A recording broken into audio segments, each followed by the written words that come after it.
கண்டிப்பாக எல்லாரும் தியேட்டர் வந்து பார்க்க வேண்டிய படம்.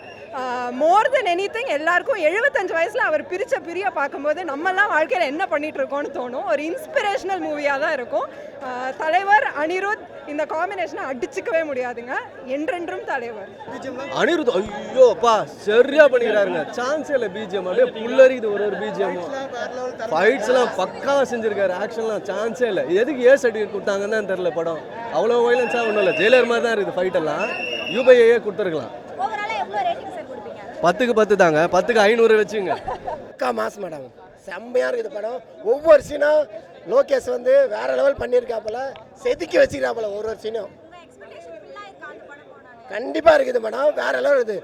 ஃபர்ஸ்ட் ஹாஃப் கொஞ்சம் செகண்ட் ஹாஃப் தெறிக்க விட்டுருக்காப்புல. ஒவ்வொரு சீனும் லோகேஷ் வேற லெவல் பண்ணிக்கிறாப்புல. வேற இது மேடம் படம். ஃபுல் அண்ட் ஃபுல் ஆக்ஷன் படம். விஜயை பற்றி இதில் எதுவுமே சேர்த்துக்காதீங்க. லோகேஷ்னா இந்த எல்சியூ அதெல்லாம் சொன்னாங்க பற்றி அதெல்லாம் இதில் எதுவுமே இல்லை. இது வந்து ரஜினிக்குன்னு உருவாக்கப்பட்டோம். கண்டிப்பாக தலைவருக்குன்னு உருவாக்கப்பட்ட படம் இது. இதில் எல்லாருமே நல்லா பண்ணியிருக்காங்க. ஒவ்வொருத்தரும் நல்லா பண்ணிக்கிறாங்க. நம்ம உபேந்திராவும் சரி, அமெரிக்கானும் சரி, அப்புறம் ஸ்ருதிகாசனும் சரி, எல்லாருமே வேற லெவலுங்க. எல்லாரும் ஆக்ஷன். மியூசிக்கில் அனிருத்து அப்படியே ஐ லவ் யூ அனிருத்து வேற லெவலில் பண்ணிக்கிறாங்களா அனிருத்து.